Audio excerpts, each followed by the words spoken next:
दोस्तों, कैसे हैं आप सभी। आशा करती हूँ आप सभी बहुत अच्छे हैं और अपना ख्याल रख रहे हैं। राधा रानी अपनी कृपा आप सब पर बनाए रखे। दोस्तों, आज हम बात करने वाले हैं जितिया व्रत की। जितिया व्रत की पूजा की सबसे सरल विधि बताऊंगी, जो कि आप बहुत आसानी से कर सकते हैं। कम से कम चीज़ों में आप पूजा कर सकते हैं और विशेष रूप से कुछ नियम बताने वाली हूँ, तो आप वीडियो को अंत तक देखें। सप्तमी से लेकर पारण तक की सारी चीज़ें बताऊंगी कि आपको पूजा में कैसे किन चीज़ों को रखना है, कैसे आपको पूजा करनी है, क्या चीज़ कैसे चढ़ाना है, सारी चीज़ें बताऊंगी। पूरा A to Z पूरा वीडियो आपको देने वाली हूँ, तो वीडियो में अंत तक बने रहिएगा। वीडियो हो सकता है थोड़ी लंबी हो जाए, लेकिन वीडियो में अंत तक पेशेंस के साथ बने रहिएगा तो आपको पूरी जानकारी बहुत सही और सटीक मिलेगी। दूसरी चीज़ है जो बताने वाली हूँ, ये शास्त्र सम्मत चीज़ें बताऊंगी, कुछ भी अपनी तरफ से इसमें मैं ऐड नहीं करूंगी, तो आप वीडियो को अंत तक ज़रूर देखें। और एक रिक्वेस्ट है कि वीडियो अच्छी लगे तो लाइक, शेयर और सब्सक्राइब ज़रूर कीजिएगा और एक हाइप ज़रूर दीजिएगा। तो चलिए वीडियो शुरू कर लेते हैं और अच्छे से समझ लेते हैं। जैसा कि पहले ही बता चुकी हूँ कि जो जितिया का व्रत है ये 2025 में 14 सितंबर को रखा जाएगा। सप्तमी तिथि का पालन 13 तारीख को किया जाएगा। 13 तारीख को सुबह सवेरे स्नान करने के बाद आपको सबसे पहला काम करना है, इस दिन आपको शुद्ध और सात्विक भोजन करना है। इसमें विशेष रूप से जिन सब्जियों में ऐसे लाइन टाइप से बनी रहती है, जैसे कि परवल है, सतपुतिया है, इस टाइप की चीज़ें जो है वो सब्जियों में खाई जाती हैं। आपके यहाँ किन नामों से जाना जाता है हमें कमेंट करके ज़रूर बताइएगा। और विशेष रूप से इन नियमों का पालन करते हुए भोजन किया जाता है। साथ ही इस दिन शुद्ध और सात्विक भोजन किया जाता है। प्याज लहसुन तामसिक भोजन बिल्कुल भी घर में नहीं बनाया जाता। घर में शुद्धता और सात्विकता का विशेष रूप से ध्यान रखा जाता है। साफ सफाई विशेष रूप से ज़रूर की जाती है।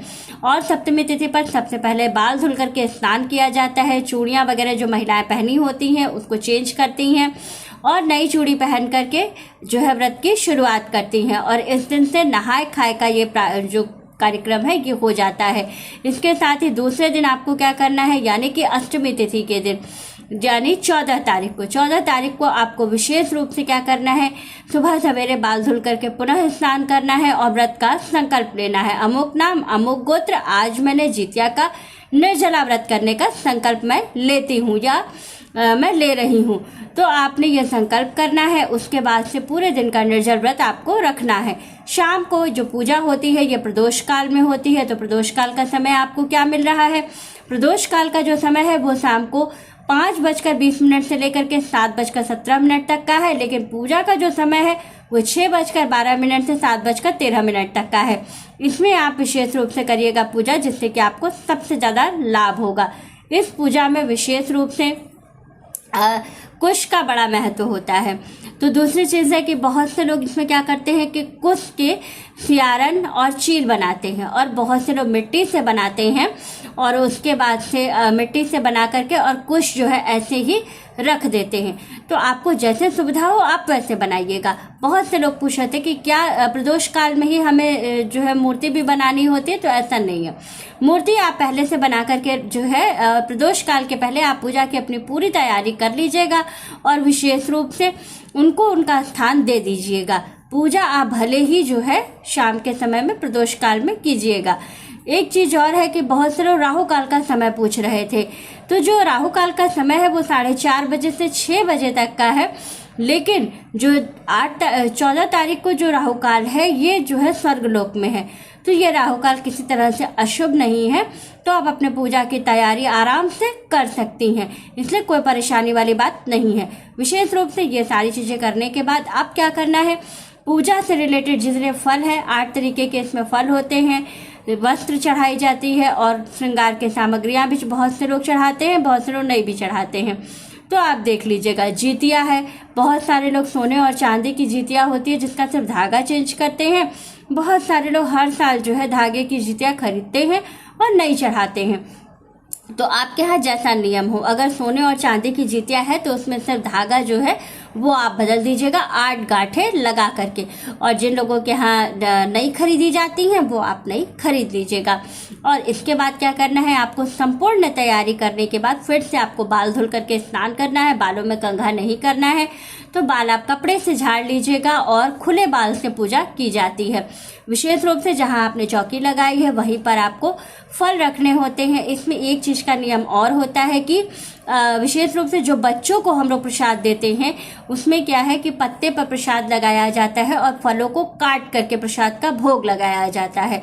तो जो 8 फल होते हैं उसमें से सभी फल को थोड़ा थोड़ा काट करके 8 जगह 8 पत्तों पर उसको रखा जाता है और उसको भोग लगाया जाता है। जो कटा हुआ वाला प्रसाद होता है वो बच्चों को दिया जाता है और जो सुहागिन महिलाएं होती है उनको खड़ा फल का प्रसाद दिया जाता है गोद में। तो इस बात का भी विशेष रूप से ध्यान रखना है। संपूर्ण पूजा करने के बाद अब आपको क्या करना है, जब ये सारी चीजें आप कर लेते हैं तब इसके बाद आपको विशेष रूप से कथा पढ़नी होती है, स्यारन और चील की। कथा पढ़ने के बाद आपको भव्य आरती करनी होती है। फिर आपके घर में जितने बच्चे होते हैं उनको आपको तिलक करके प्रसाद देना होता है और जो महिलाएं होती हैं उनको सिंदूर लगा करके आप गोद में प्रसाद देती हैं। लेकिन क्योंकि अगर वो महिलाएं व्रत है आपके घर में, सभी ने निर्जल व्रत रखा है सभी महिलाओं ने, तो वो प्रसाद महिलाएं स्वयं ग्रहण नहीं करती हैं। वैसे भी जो संतान का व्रत होता है इसमें जो प्रसाद गोद में दिया जाता है वो महिलाएं स्वयं नहीं खाती हैं, वो उनका प्रसाद जो है उनके बच्चे घर में खा लेते हैं। तो वो आपको वैसे भी नहीं खाना है, बस गोद भरने की प्रक्रिया होती है जिसको कि किया जाता है। तो आपको गोद में वो खड़ा प्रसाद देना होता है। इसके बाद से आपका जो पूजन है वो पूर्ण हो जाता है। अब ऐसी स्थिति में दूसरे दिन आपको पारण करने का नियम आता है कि जो पारण का नियम होता है इसमें जितिया में जब तक नौमी नहीं लगती है तब तक पारण नहीं किया जाता है। तो इस बार जो नौमी तिथि लग रही है वो रात्रि 3:54 पर नौमी तिथि प्रारंभ हो जाएगी। तो आपको क्या करना है, 3:54 के बाद आप भोजन बनाइएगा शुद्ध और सात्विक, क्योंकि दूसरे दिन मात्र नौमी होती है, पितृपक्ष चल रहा है। तो इसमें क्या करना होता है कि नौमी तिथि का जो भोजन होता है पहले 3 जगह पर उसको निकाला जाता है, गाय, कुत्ता और कौवे का। भोजन निकालने के बाद विशेष रूप से क्या किया जाता है, घर के जो जेंट्स होते हैं उस प्रसाद को लेकर के बाहर जाते हैं और उसको गाय को, कुत्ते को, कौवे को खिला देते हैं। उसके बाद घर आकर के हाथ पैर धुलते हैं, फिर अपने इष्ट को भोग लगाते हैं भोजन का और उसके बाद जो है महिलाएं पारण करती हैं। तो जो संपूर्ण प्रक्रिया होती है पूजा की, व्रत विधि और पूजा, वो यही है। विशेष रूप से सभी तिथि, सारे शुभ समय, सारी चीजें मैंने आपको बता दिया है। अब चौकी का विसर्जन आपको कब और कैसे करना है इस पर मेरी अगली वीडियो बहुत जल्दी कल तक आपको मिल जाएगी। तो वीडियो अच्छी लगे, जानकारी अच्छी लगे तो वीडियो को लाइक, शेयर और सब्सक्राइब जरूर कीजिएगा। राधे राधे दोस्तों।